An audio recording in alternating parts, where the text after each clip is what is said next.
In my opinion, the top 5 issues facing young dentists include: number 1, financial stress; number 2, time pressures and management in work; number 3, communication with your staff and difficult patients; 4, what is happening in our industry and what's the influence that social media is playing; and number 5, how are you going to sustain the enthusiasm for the long term?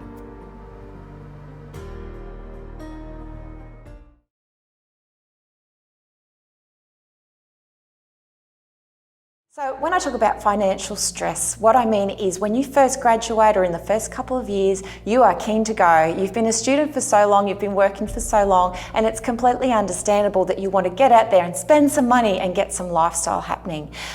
But I really want to warn you about that, because I find that there are a lot of creditors out there who are just trying to give all these young people lots and lots of money, but it really puts a lot of burden on you. I would suggest you find a really good financial advisor and start looking at building up some capital, because one day you're probably going to want to buy a business, and that is the best way to start business, is to have some good capital behind you.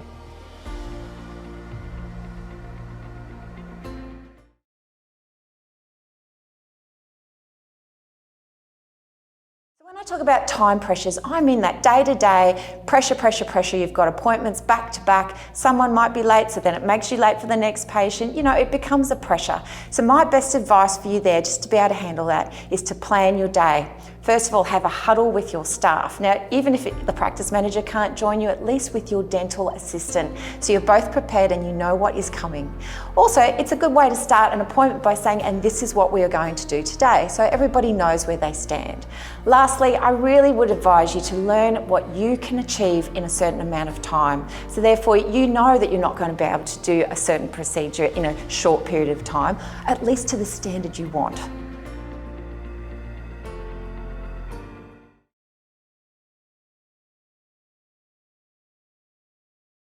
Let's talk about staff. Now, just remember that staff members are there to help you, but you are part of the team, and you will get the respect you deserve and the rewards you deserve. But while you are there in a dental practice, you need to remember that you are part of the team, and your staff members are there to help, but they are people too.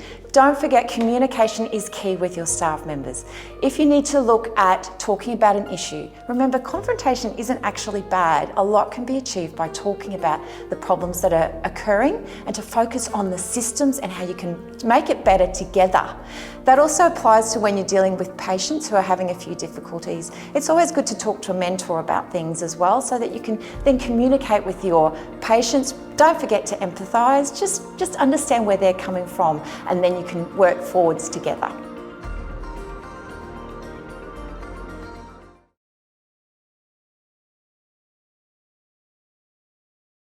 So I've had a lot of my younger colleagues ask me lately, where is this industry going? What is happening? And when I've clicked down on them, it's very much about, well, do we go to a corporate company? Do we go to an independent private practice? What do we do? Where do we start?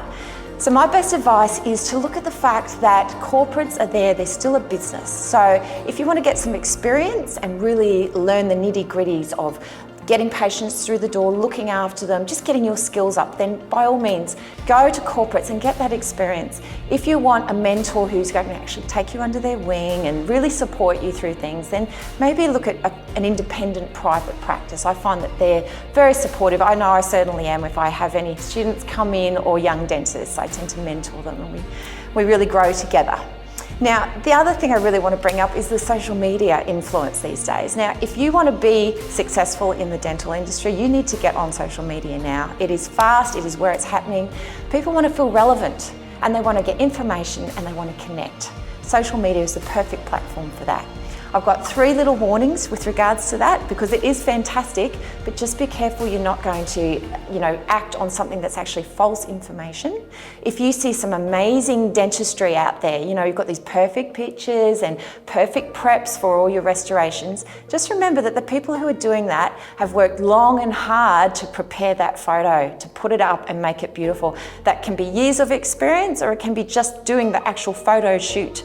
Now, with that, don't get disillusioned if it's absolutely perfect and you think, I can't do that. Don't let that bug you. And don't forget too that you do need to develop the skills. So you might not actually be able to achieve that for a long time. So don't get yourself in hot water by taking on the bigger cases that you can't quite handle just yet. They're my top tips.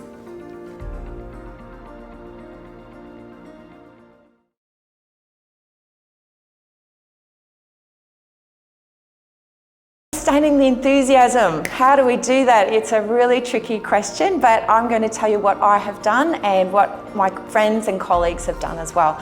First of all, you learn to take off your dentist hat.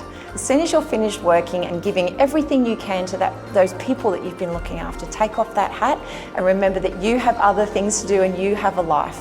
So that's the first thing I'd like you to do. Second thing is to get out there, attend courses that inspire you, find inspirational speakers, find mentors who can just keep you going, spur you along in the direction that you wish to go. Now, you might want to sort of delve into special niches. So by all means, do that. Do not be afraid of investing in yourself and your self-education. And the third thing is to look after your health. Get out there, get some exercise, get some fresh air, connect with nature, get your mental and spiritual health back online so that you can then keep giving to others. If you've got any issues or problems which you'd like to have a little bit of help with, please feel free to reach out to me on SmileChix.com.